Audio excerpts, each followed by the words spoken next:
Hi welcome back to my channel. ನಾನು Gowthami Naveen Arya. So ಈಗ time ಆಗಿದೆ 5 AM. ಸೊ ಇವತ್ತು ಬೇಗ ಎದ್ದಿದ್ದೀನಿ. ಏನಕ್ಕೆ ಬೇಗ ಎದ್ದೆ, ಏನೇನು ಮಾಡ್ತೀನಿ ಇವತ್ತು ಅನ್ನೋದನ್ನು ಒಂದು ಪುಟ್ಟ ಡೈಲಿ ವ್ಲಾಗ್ ಆಗಿ ಮಾಡಿ ನಿಮ್ಮ ಮುಂದೆ ತೋರಿಸೋಕ್ಕೆ ಬಂದಿದ್ದೀನಿ. ಸೊ ಈ ಡೈಲಿ ವ್ಲಾಗ್ನ ನೀವೆಲ್ಲರೂ ಇಷ್ಟಪಡ್ತೀರಾ ಅಂತ ಅನ್ಕೋತಾ ಇದ್ದೀನಿ. ಸೊ ನನ್ನ ಡೇ ಸ್ಟಾರ್ಟ್ ಆಗೋದು ಇಲ್ಲಿಂದ, ಕಿಚನ್ ಅಲ್ವಾ. ಸೊ ನಾನು ಬೇಗ ಎದ್ದೇಳ್ತೀನಿ. 5ಗೆಲ್ಲ ಹೊರಗೆ ಹೋಗಿ ಗುಡಿಸಿ ಮಾಡಿ ಎಲ್ಲ ಕ್ಲೀನ್ ಮಾಡೋದಕ್ಕಾಗಲ್ಲ. ಆವಾಗ ನಾನು ಏನು ಮಾಡ್ತೀನಿ, ನನ್ನ ಕಿಚನಲ್ಲಿ ಏನೇನು ಕೆಲಸ ಇರುತ್ತೆ ಆ ಕೆಲಸಗಳನ್ನ ಮುಗಿಸ್ಕೋತೀನಿ. ಆ್ಯಕ್ಚುಲಿ ಹೇಳಬೇಕಂದ್ರೆ ನೆನ್ನೆ ನೈಟ್ ಕಿಚನ್ ಕ್ಲೀನ್ ಮಾಡಿದೆ ಮಲಗಿದ್ದೆ.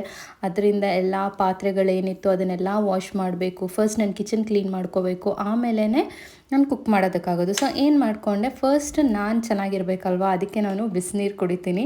ಎದ್ದ ಹಾಗೇ ನಾನು ಬಿಸಿ ನೀರನ್ನ ಕಾಯಿಸ್ಕೊಂಡು ಕುಡಿಯೋಣ ಅಂದ್ಕೊಂಡು ಕೆಟಲಲ್ಲಿ ಬಿಸಿ ಮಾಡಿದೆ. ಬಿಸಿ ಮಾಡಿಬಿಟ್ಟು ಒಂದು ಗ್ಲಾಸ್ ನೀರು ಕುಡಿದೆ. ಫಸ್ಟ್ ನಾನು ಯಾವುದೇ ಕೆಲಸನ ಹರಿಬರಿಲಿ ಮಾಡಲ್ಲ. ಕೆಲಸ ಮಾಡ್ತಾ ಮಾಡ್ತಾ ಈ ಥರ ಏನಾದರೂ ಕುಡ್ಕೋತೀನಿ. ನೀರೆಲ್ಲ ಕುಡಿದ್ರೆ ಬೆಳಗ್ಗೆ ಏನೋ ಒಂದು ರಿಫ್ರೆಶ್ಮೆಂಟ್ ಇರುತ್ತೆ ಅಂತ ಕುಡಿತೀನಿ. ಅದಾದಮೇಲೆ ಗಾಳಿ ನನಗೆ ಚೆನ್ನಾಗಿ ಬರಬೇಕು. ಸೊ 5ಗೆಲ್ಲ ಇನ್ನೂ ಬೆಳಕಾಗಿರಲ್ಲ, ಆದ್ರೂ ನಾನು ಎಲ್ಲ ವಿಂಡೋಸ್ನೂ ಓಪನ್ ಮಾಡ್ತೀನಿ. ವಿಂಡೋಸ್ ಓಪನ್ ಮಾಡಿಬಿಟ್ಟು ಆ ಗಾಳಿ ಎಲ್ಲ ಬರೋದಂದರೆ ನನಗೆ ಏನೋ ಒಂಥರ ಉಸಿರಾಡೋದಕ್ಕಾಗುತ್ತೆ. ಇಲ್ಲ ಅಂದರೆ ನೈಟ್ ಫುಲ್ ಎಲ್ಲ ವಿಂಡೋಸ್ ಕ್ಲೋಸ್ ಮಾಡಿರ್ತೀವಲ್ವ, ಹಿಂಸೆ ಆಗಿಬಿಡುತ್ತೆ. ಸೊ ನಾನೇನು ಮಾಡ್ತೀನಿ, ಬೆಳಗ್ಗೆ ಎದ್ದು ಕಿಚನಲ್ಲಿ 2 ವಿಂಡೋಸ್ ಇದೆ. ಸೊ ಆ 2 ವಿಂಡೋಸ್ನೂ ಓಪನ್ ಮಾಡಿ ಹಾಲಲ್ಲಿ ಮುಂಚೆನೇ ಓಪನ್ ಮಾಡಿಟ್ಟು ಬಂದುಬಿಡ್ತೀನಿ. ಹಾಗೆ ಎದ್ದ ಹಾಗೆ ಎಲ್ಲ ಲೈಟ್ಸ್ನೂ ಆನ್ ಮಾಡ್ತೀನಿ. ಸೊ ನೋಡಿ ಇವಾಗ ಆಲ್ಮೋಸ್ಟ್ ಕಿಚನೆಲ್ಲ ನೀಟಾಗಿ ಕ್ಲೀನ್ ಮಾಡಿದೆ. ನಾನು ಪಾತ್ರೆ ಎಲ್ಲ ವಾಶ್ ಮಾಡಿ ಅಲ್ಲಿ ಏನೇನಿತ್ತು ಎಲ್ಲನೂ ಕ್ಲೀನ್ ಮಾಡಿ ಇಟ್ಕೊಂಡೆ. ಇದು ಕ್ಲೀನ್ ಮಾಡೋಷ್ಟೊತ್ತಿಗೆ ಟೈಮ್ ಆಗಿಬಿಡ್ತು. ಆಮೇಲೆ ಹೋಗಿಬಿಟ್ಟು ಹೊರಗೆ ತೊಳೆದು ರಂಗೋಲಿ ಹಾಕಿದೆ. ನನಗೆ ಈ ಥರ ಪುಟ್ಟ ರಂಗೋಲಿ ಹಾಕೋದಕ್ಕೆ ಇಷ್ಟ. ಈ ಹೊರಗೆ ಕ್ಲೀನ್ ಮಾಡಿ ತೊಳೆಯೋದಕ್ಕೇ ನನಗೆ ಇದಕ್ಕೆ ಆಲ್ಮೋಸ್ಟ್ ಒಂದು 45 ಮಿನಿಟ್ಸ್ ಬೇಕಾಗುತ್ತೆ. ನೋಡೋದಕ್ಕೆ ಇಷ್ಟು ಚಿಕ್ಕದು ಅನಿಸುತ್ತೆ, ಬಟ್ ಇದನ್ನೇ ಕ್ಲೀನ್ ಮಾಡಬೇಕಾದ್ರೆ ಸಾಕಾಗೋಗುತ್ತೆ. ಹಾಗೆ ಇಲ್ಲೆಲ್ಲ ಕ್ಲೀನ್ ಮಾಡಿ ರಂಗೋಲಿ ಎಲ್ಲ ಹಾಕಾದ್ಮೇಲೆ ನಾನೊಂದು ಪುಟ್ಟ ಪ್ಲಾಂಟ್ಸ್ ಇಟ್ಕೊಂಡಿದ್ದೀನಿ. ಇಲ್ಲೊಂದು ಸ್ವಲ್ಪ ಪ್ಲಾಂಟ್ಸ್ ಇಟ್ಕೊಂಡಿದ್ದೀನಿ, ಒಳಗೆ ಒಂದು ಸ್ವಲ್ಪ ಇದೆ. ಈ ಪ್ಲಾಂಟ್ಸಿಗೆಲ್ಲ ನೀರು ಹಾಕಬೇಕಲ್ವಾ. ನಾವು ಆಚೆ ಹೋದರೆ ಇವಾಗ ಬಿಸಿಲಂತೂ ತುಂಬ ಇದೆ, ನೀರು ಹಾಕೋರು ಯಾರೂ ಇರಲ್ಲ. ಸೊ ರೋಡಲ್ಲೂ ಕೂಡ ಒಂದು ಸ್ವಲ್ಪ ಪಾಟ್ಸ್ ಪ್ಲಾಂಟ್ಸ್ ಎಲ್ಲ ಇಟ್ಕೊಂಡಿದ್ದೀನಿ. ಟೈಮ್ ಇಲ್ಲ ಅದನ್ನು ನನಗೆ ಕೇರ್ ಮಾಡೋದಕ್ಕೆ. ಸೊ ಇವಾಗ ಇಲ್ಲೆಲ್ಲ ಹೊರಗೆಲ್ಲ ಕ್ಲೀನ್ ಮಾಡಿ ನಾನು ಮತ್ತು ಒಳಗಿನ ಕೆಲಸ ಏನಿರುತ್ತೆ ಅದನ್ನು ಮಾಡ್ಕೊಬೇಕು. ಹೊರಗಾದ್ರೇ ಏನೋ ಒಂಥರ ಖುಷಿ ಇರುತ್ತೆ. ಬಿಕಾಸ್ ನಾನು ನಿಮಗೆ ಹಳೆ ವಿಡಿಯೋದಲ್ಲೂ ಹೇಳಿದ್ದೆ, ನನಗೆ ಮನೆ ಫುಲ್ ನೀಟಾಗಿರಬೇಕು ಸ್ವಲ್ಪ ಚೆನ್ನಾಗಿ ಅಂತ.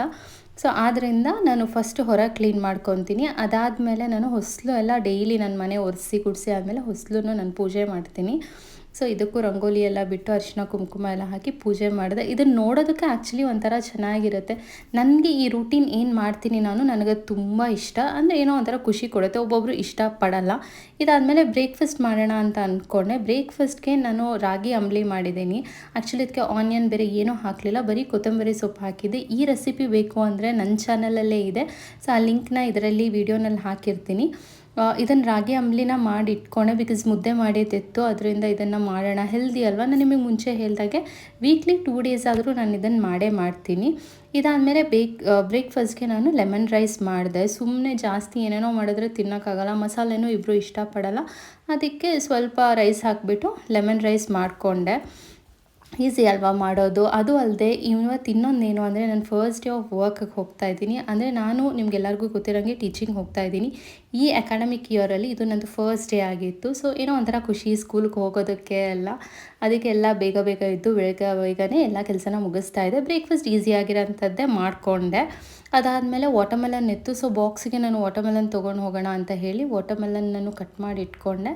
ನಾವಿನ್ಗೂ ಬಾಕ್ಸ್ ಹಾಕಿದೆ. ಅದಾದಮೇಲೆ ಇಲ್ಲ, ಇಷ್ಟೆಲ್ಲ ಕೆಲಸ ಮುಗಿಸೋಷ್ಟರಲ್ಲಿ 7 ಆಗಿಬಿಡತ್ತೆ. ಆಮೇಲೆ ಇಬ್ಬರಿಗೂ ಬಾಕ್ಸ್ ರೆಡಿ ಮಾಡಿಕೊಂಡು ಆ ಬಾಕ್ಸ್ನ ಇಟ್ಟು ನಾನು ಫ್ರೆಶ್ ಅಪ್ ಆಗಿಬಿಟ್ಟು ಬಂದೆ. ಎಷ್ಟು ಖುಷಿ ಅನಿಸುತ್ತಲ್ವ. ನನಗಂತೂ ಸ್ಕೂಲಿಗೆ ಹೋಗೋದಕ್ಕೆ ಏನೋ ಒಂಥರ ರೆಡಿಯಾಗಿ ಈ ಥರ ಹೋಗೋದಂದರೆ ಚೆನ್ನಾಗಿರುತ್ತೆ. ಬಟ್ ಯಾವಾಗಲೂ ಮನೇಲಿ ಇರ್ತಿದ್ವಲ್ಲ, ಅವಾಗ ಬೇಜಾರಾಗ್ತಾಯಿತ್ತು. ಇವಾಗ ನನಗೆ ಖುಷಿ ಆಗ್ತಾಯಿತ್ತು. ಸೊ ಹಾಗೆ ಒಂದು ಪಿಕ್ ತೊಗೊಳ್ಳೋಣ ಅಂತ ಹೇಳ್ಬಿಟ್ಟು ಹೇಗೆ ರೆಡಿ ಆಗ್ತೀನಿ ಸ್ಕೂಲ್ಗೆ ಅಂದ್ಬಿಟ್ಟು ಹಾಗೆ ಒಂದು ಪಿಕ್ನ ನಾನು ಕ್ಯಾಪ್ಚರ್ ಮಾಡಿಕೊಂಡೆ. ಸೊ ಈ ರೀತಿ ನಂದು ಮಾರ್ನಿಂಗ್ ಇರುತ್ತೆ. ಸೊ ಇದಾದಮೇಲೆ ನಾನು ಕೂತ್ಕೊಂಡು ಬ್ರೇಕ್ಫಾಸ್ಟ್ ಮಾಡ್ಕೊಳ್ಳೋಣ ಅಂತ ಹೇಳಿಬಿಟ್ಟು ನಾನು ಆ್ಯಕ್ಚುಲಿ ರಾಗಿ ಅಂಬಲಿ ಮತ್ತು ವಾಟರ್ಮೆಲನ್ ಮಾತ್ರ ತಿಂದೆ. ಬೆಳಗ್ಗೆ ಚಿತ್ರಾನ್ನ ಯಾಕೋ ಬೇಡ ಅನ್ನಿಸ್ತು. ಆಫ್ಟರ್ನೂನ್ ತಿನ್ಕೊಳ್ಳೋಣ, ಇವಾಗ ಇಷ್ಟೇ ಸಾಕು ಅಂತ. ಬಿಕಾಸ್ ನಾವು ಅದು 1 ಗ್ಲಾಸ್ ಕುಡಿಯೋಷ್ಟರಲ್ಲೇ ನಮಗೆ ಫುಲ್ ಹೊಟ್ಟೆ ಆಗಿರುತ್ತೆ, ಮತ್ತು ಇನ್ನೇನು ಬೇಕು ಅಂತ ಅನಿಸಲ್ಲ. ಸೊ ಅದಕ್ಕೆ ಸಾಕು ಇಷ್ಟೇ ಅಂದ್ಬಿಟ್ಟು ಬೇಗ ತಿನ್ಕೊಂಡೆ. ನಾನು ಇಷ್ಟು ಮಾಡೋಷ್ಟರಲ್ಲೇ ಟೈಮ್ ಆಗಿಬಿಟ್ಟಿತ್ತು. ಇದಾದಮೇಲೆ ನವೀನ್ ಬಂದರು, ನಿನ್ನ ಡ್ರಾಪ್ ಮಾಡಿಬಿಟ್ಟು ಆಮೇಲೆ ನಾನು ಆಫೀಸ್ಗೆ ಹೋಗ್ತೀನಿ ಅಂತ. ಸ್ಕೂಲ್ಗೆ ಹೋಗ್ತಿದ್ದೆ. ಹತ್ರ ಹೋಗ್ಬೇಕಾದ್ರೆ ಏನೋ ಒಂಥರ ಖುಷಿ ಆಗ್ತಿತ್ತು. ಬಿಕಾಸ್ ಅಲ್ಲಿ ಹೋಗ್ತೀನಿ, ಎಲ್ಲರನ್ನೂ ನೋಡ್ತೀನಿ, ಮತ್ತು ಅದೇನೋ ಒಂಥರ ನಾನು ಸ್ವಲ್ಪ ಎಮೋಷ್ನಲಿ ಅಟ್ಯಾಚ್ಡ್ ಆಗಿದ್ದೀನಿ ಆ ಸ್ಕೂಲ್ಗೆ. ಅದರಿಂದ ಏನೋ ಒಂಥರ ಖುಷಿ ಅನ್ನಿಸ್ತಾ ಇತ್ತು ಮತ್ತು ವರ್ಕ್ ಹೋಗೋದು ಅಂದರೆ ಬಿಕಾಸ್ ಇಷ್ಟು ದಿನ ರಜೆ ತೊಗೊಂಡಿದ್ದೆ, ಅದು ಲಾಸ್ಟ್ 2 to 3 ಡೇಸ್ ಅಂತೂ ಬೋರ್ ಆಗಿಬಿಟ್ಟಿತ್ತು. ಅದರಿಂದ ಒಂದು ಚೇಂಜ್ ಇರುತ್ತೆ ಅಂತ ಹೋದೆ. ಚೆನ್ನಾಗಿತ್ತು, ಹೋಗಿ ಎಲ್ಲರೂ ಮಾತಾಡಿಸ್ದೆ ಖುಷಿಯಿಂದ. ಹಾಗೆ ಕೆಲಸನೂ ಇತ್ತು, ಸ್ವಲ್ಪ ಕೆಲಸನೂ ಮಾಡಿದೆ. ಇದೊಬ್ಬರು ಮ್ಯಾಮ್ ಕೊಟ್ಟರು ನನಗೆ, ಚೆನ್ನಾಗಿತ್ತು. ನೀವೇನಾದರೂ ಟ್ರೈ ಮಾಡಿದರೆ ಟ್ರೈ ಮಾಡಿ ಆ chocolate. Hi, welcome back.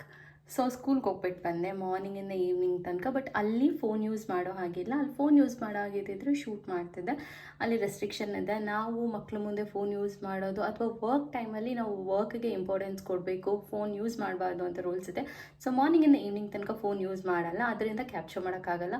So ನಾನಿವತ್ತು ಸ್ಕೂಲಲ್ಲಿ ಎಂಜಾಯ್ ಮಾಡಿದೆ, ಜೊತೆಗೆ ಕೆಲಸನೂ ಮಾಡಿದೆ. ಬಿಕಾಸ್ ತುಂಬ ದಿನದ ವೆಕೇಷನ್ ನಂತರ ನಾನು ಸ್ಕೂಲ್ಗೆ ಹೋಗಿದ್ದು. ಆಲ್ಮೋಸ್ಟ್ 1 ಮಂತ್ ಜಾಸ್ತಿನೇ ಆಯ್ತು ಅನಿಸುತ್ತೆ. ಅದಾದಮೇಲೆ ಸ್ಕೂಲ್ಗೆ ಹೋಗಿದ್ದು. ಖುಷಿ ಅನ್ನಿಸ್ತು, ಹೋಗ್ಬಿಟ್ಟು ಎಲ್ಲರನ್ನ ನೋಡಬೇಕಾದ್ರೆ ಏನೋ ಒಂಥರ ತುಂಬ ಖುಷಿ. ಎಲ್ಲೋ ನಮಗೆ ಪರಿಚಯ ಇದ್ದವರು, ಇಷ್ಟು ದಿನ ಒಟ್ಟಿಗೆ ವರ್ಕ್ ಮಾಡಿ ಇವಾಗ ಮತ್ತೆ ಮೀಟ್ ಆಗ್ತಾ ಇದ್ದೀವಿ ಒಂದು ಗ್ಯಾಪ್ ಆದ ತಕ್ಷಣ. ಅಂದಾಗ ನೀವು ಈ ಬೇರೆ ಆರ್ಗನೈಸೇಷನಲ್ಲೆಲ್ಲ ಕೆಲಸ ಮಾಡಿದ್ರೆ ಹ್ಯೂಜ್ ಅಮೌಂಟ್ ಆಫ್ ಕ್ರೌಡ್ ಇರುತ್ತೆ, ಆಫೀಸಲ್ಲೆಲ್ಲ ಜಾಸ್ತಿ ಜನ ಇರುತ್ತೆ, ನಿಮಗೆ ಆಫೀಸ್ ಹೋದಾಗ ವೈಬ್ ಬರಲ್ಲ. ಬಟ್ ನಮ್ಮ ಸ್ಕೂಲಲ್ಲಿ ಸ್ಪೆಸಿಫಿಕ್ ಅಮೌಂಟ್ ಆಫ್ ಟೀಚರ್ಸ್ ಇರ್ತೀವಿ, ಸ್ಟಾಫ್ಸ್ ಇರ್ತೀವಿ, ಅದರಿಂದ ಅವ್ರು ಎಲ್ಲರೂ ಈ ಸ್ಕೂಲಲ್ಲಿ ತುಂಬ ಚೆನ್ನಾಗಿ ಮಾತಾಡಿಸ್ತಾರೆ. ಸೊ ನನಗೆ ಆ ಕಂಫರ್ಟ್ ಝೋನ್ ಇದೆ ಕೆಲಸ ಮಾಡೋದ್ರಲ್ಲಿ. ನನಗೆ ತುಂಬ ಇಷ್ಟ ಸ್ಕೂಲ್ ಹೋಗೋದಂದರೆ. ಒಂದು 2 ಡೇಸ್ ಸ್ಕೂಲ್ ಇಲ್ಲ ಅಂದರೆ ಬೋರ್ ಆಗಿಬಿಡುತ್ತೆ. ಸೊ ಇವಾಗ ಆ ಥರ ಬೇರೆ ಇಲ್ಲ. ಮನೇಲಂತೂ ಲಾಸ್ಟ್ 2 ಡೇಸಿಂದ ಇರೋದಕ್ಕೆ ಆಗ್ತಾ ಇರಲಿಲ್ಲ. ಬಿಕಾಸ್ ನಾವೇನು ಅವ್ರ ಪಾಡಿಗೆ ಅವ್ರು ಕೆಲಸ ಮಾಡ್ತಾಯಿದ್ರು, ನನಗಂತೂ ಅಷ್ಟು ಬೋರ್ ಆಗಿಬಿಟ್ಟಿತ್ತು, ಇರೋದಕ್ಕೆ ಆಗ್ತಾ ಇಲ್ಲ. ಇವತ್ತು ಹೋದೆ, ಒಂದು ರಿಫ್ರೆಶ್ಮೆಂಟ್ ಅನ್ನಿಸ್ತು. ಸೊ ಸ್ಕೂಲಲ್ಲಿ ನಾನು ತುಂಬ ಅಂದರೆ ತುಂಬ ಚೆನ್ನಾಗಿ ಎಂಜಾಯ್ ಮಾಡಿದೆ. ಖುಷಿ ಆಯಿತು. ಇವತ್ತಿನ ಡೇ ಚೆನ್ನಾಗಿತ್ತು. ಸೊ ಇವಾಗ ಮನೆಗೆ ಬಂದಾದ್ಮೇಲೆ ಆ್ಯಸ್ ಯೂಶ್ವಲ್ ನವೀನ್ ಇಲ್ಲ, ಬೋರ್ ಆಗ್ತಾಯಿದೆ. ಸೊ ಅದರಿಂದ ಕಾಫಿ ಮಾಡ್ಕೊಂಡು ಕುಡಿಯೋಣ ಅಂದ್ಕೊಂಡೆ. ಅದಾದಮೇಲೆ ಕುಕ್ ಮಾಡೋಣ ಅಂತ ಅಂದ್ಕೊಂಡಿದ್ದೀನಿ. ಬಟ್ ಇನ್ನೂ ಏನು ಕುಕ್ ಮಾಡಬೇಕು ಅಂತ ಡಿಸೈಡ್ ಆಗಿಲ್ಲ. ಇಬ್ಬರೇ ಇರೋದಲ್ವ, ಜಾಸ್ತಿ ಏನೂ ತಿನ್ಬೇಕು ಅನ್ಸಲ್ಲ, ಏನೋ ಒಂದು ಸ್ವಲ್ಪ ತಿನ್ಕೊಂಡು ಮಲ್ಕೊಂಡ್ರೆ ಸಾಕು ಅನಿಸ್ಬಿಡುತ್ತೆ. ಸೊ ಆದರೂ ಒಂದು ಒಳ್ಳೆ ಫುಡ್ ಮಾಡೋಣ, ಏನಾದರೂ ಹೆಲ್ತಿಯಾಗಿರೋದು ಮಾಡೋಣ ಅಂದ್ಕೊಂಡಿದ್ದೀನಿ. ಸೊ ಏನು ಮಾಡ್ತೀನಿ ಅಂತ ನೋಡೋಣ, ಬನ್ನಿ ಲೆಟ್ಸ್ ಗೆಟ್ ಸ್ಟಾರ್ಟೆಡ್. ಕಾಫಿ ಆದಮೇಲೆ ಕಾಫಿ ಮಾಡ್ಕೊಳ್ಳೋಣ ಅಂತ ಬಂದೆ. ಇದು ಆ್ಯಕ್ಚುಲಿ ನಮ್ಮದು ಕೂರ್ಗಿಂದ ನಾನು ಕಾಫಿ ಪೌಡರ್ ತರ್ತೀನಿ. ಅಮ್ಮನೇ ಬೇಳೆ ಎಲ್ಲ ಇದು ಮಾಡಿಬಿಟ್ಟು ಅವರೇ ಕಾಫಿ ಪೌಡರ್ ಮಾಡಿಕೊಡ್ತಾರೆ. ಇದು ಕಾಫಿ ಪೌಡರ್ ನನಗೆ ಅಷ್ಟೊಂದು ಜಾಸ್ತಿ ಏನು ಹಾಕ್ಕೊಳ್ಳಲ್ಲ, ಕಡಿಮೆನೇ ಹಾಕ್ಕೊತೀನಿ. ಕಾಫಿ ಕುಡಿಬೇಕು ಅಷ್ಟೇ, ಯಾವಾಗಲೂ ಕುಡಿಬೇಕು ಅನಿಸಲ್ಲ. ನಾನು ಜಾಸ್ತಿ ಜ್ಯೂಸ್ ಎಲ್ಲ ಕುಡಿತೀನಿ, ಕಾಫಿ ಆದಷ್ಟು ಕಮ್ಮಿನೇ ಕುಡಿತೀನಿ. ಸೊ ಕಾಫಿ ಮಾಡಿಕೊಂಡು ಕುಡಿದೆ ಒಬ್ಬಳೇ. ಅದು ಹೆಂಗೆ ಅನಿಸುತ್ತೆ ಗೊತ್ತಾ, ಯಾರಾದರೂ ಇದ್ದಾಗ ಕಾಫಿ ಕುಡಿಯೋದಕ್ಕೂ ನೀವು ಒಬ್ಬರೇ ಕುಡೀರಿ, ತುಂಬ ಡಿಫ್ರೆನ್ಸ್ ಇರುತ್ತೆ. ಕುಡಿಯೋದೇ ಬೇಡ ಅನಿಸ್ಬಿಡುತ್ತೆ. ಆದರೂ ತಲೆಯೆಲ್ಲ ನೋವಾಗ್ತಾ ಇತ್ತು. ಹಾಗೆ ಯಾರೂ ಇಲ್ಲ ಅಲ್ಲ, ನನಗೆ ಅದೇ ಬೇಜಾರಾಗ್ತಾ ಇದ್ದಿದ್ದು. ಅದರಿಂದ ಕಾಫಿ ಕುಡ್ಕೊಂಡು ಇದ್ದೆ ನಾನು. ಕಾಫಿ ಕುಡ್ದಾದ್ಮೇಲೆ ಸೊ ಫುಡ್ಡೆಲ್ಲ ಕುಕ್ ಮಾಡೋಷ್ಟರಲ್ಲಿ ಆ ಬಿಸಿ ಮುಂದೆ ಈ ಸೆಕೆಗೆ ಹೆಂಗೆ ಆಗ್ತಿತ್ತು ಅಂದರೆ ತುಂಬ ಸುಸ್ತಾಗ್ತಿತ್ತು. ಅದಕ್ಕೆ ಒಂದು ಗ್ಲಾಸ್ ಲೆಮನ್ ಜ್ಯೂಸ್ ಮಾಡಿಕೊಂಡು ಲೆಮನ್ ಜ್ಯೂಸ್ ಕುಡಿದೆ. ಇಲ್ಲಾಂದರೆ ಸುಸ್ತಾಗ್ಬಿಡ್ತೀವಿ. ನನಗಂತೂ ಸೆಕೆ ಅಂದರೆ ಆಗಲ್ಲ, ಹಿಂಸೆ ಆಗ್ತಿರುತ್ತೆ. ಸೊ ಸುಸ್ತಾಗ್ತಾಯಿತ್ತು ಅಂತ ಒಂದು ಗ್ಲಾಸ್ ಲೆಮನ್ ಜ್ಯೂಸ್ ಮಾಡ್ಕೊಂಡು ಕುಡಿದೆ. ನವೀನ್ ಬಂದಾದಮೇಲೆ ಡಿನ್ನರ್ ಮಾಡಿದ್ವಿ. ನಾನು ಡಿನ್ನರ್ಗೆ ಇವತ್ತು ಜಾಸ್ತಿ ಏನೂ ಮಾಡಿರಲಿಲ್ಲ, ಸಿಂಪಲ್ಲಾಗಿ ರೈಸ್, ದಾಲ್ ಮತ್ತು ಬೆಂಡೆಕಾಯಿದು ಫ್ರೈ ಮಾಡಿದ್ದೆ ಹಾಗೆ. ಬಟ್ ಸಾಂಬಾರಂತೂ ತುಂಬ ಚೆನ್ನಾಗಾಗಿತ್ತು. ದಾಲ್ ನಾನು ಏನು ಮಾಡಿದ್ದೆ, ಅದು ಇಂಟ್ರೆಸ್ಟ್ ಇಲ್ಲದೇ ಏನೋ ಮಾಡಿದ್ದೆ ನಾನು, ಅದಕ್ಕೆ ವೀಡಿಯೋ ಎಲ್ಲ ಕ್ಯಾಪ್ಚರ್ ಮಾಡ್ಕೊಡ್ಲಿಲ್ಲ. ಬಟ್ ಸಕ್ಕತ್ತಾಗಿತ್ತು. ಸೊ ಊಟ ಮಾಡಿಬಿಟ್ಟು ಒಂದು ವಾಕ್ ಹೋಗೋಣ ಅಂತ ಹೇಳಿಬಿಟ್ಟು ಹೋದ್ವಿ ಇಬ್ಬರು. ಹಾಗೆ ನೈಟ್ ಇವತ್ತು ಬಂದಿದ್ದೆ ಲೇಟ್ ಆ್ಯಕ್ಚುಲಿ ಅವರು, ಆದ್ರೂ ವಾಕ್ ಮಾಡೋಣ ಊಟ ಆದಮೇಲೆ ಅಂದ್ಬಿಟ್ಟು ವಾಕ್ ಮಾಡಿದ್ವಿ. ಸೊ ಇದು ಇವತ್ತಿನ ದಿನದಲ್ಲಿ ನಾನು ಇಷ್ಟು ಮಾಡಿರೋವಂಥದ್ದು ಕೆಲಸಗಳು. ನಿಮ್ಮೆಲ್ಲರಿಗೂ ಈ ವಿಡಿಯೋ ಇಷ್ಟ ಆಗಿದೆ ಅಂತ ಹೇಳಿದ್ರೆ ಲೈಕ್ ಮಾಡಿ, ಶೇರ್ ಮಾಡಿ, ಹಾಗೆ ಸಬ್ಸ್ಕ್ರೈಬ್ ಮಾಡೋದನ್ನು ಮರಿಬೇಡಿ. ಇಲ್ಲಿ ತನಕ ನೋಡಿದ್ದೀರಾ ಅಂದರೆ ಸಬ್ಸ್ಕ್ರೈಬ್ ಮಾಡಲೇಬೇಕಲ್ವಾ. ಸೊ ಸಬ್ಸ್ಕ್ರೈಬ್ ಮಾಡೋದನ್ನು ಮರಿಬೇಡಿ. Thanks for watching.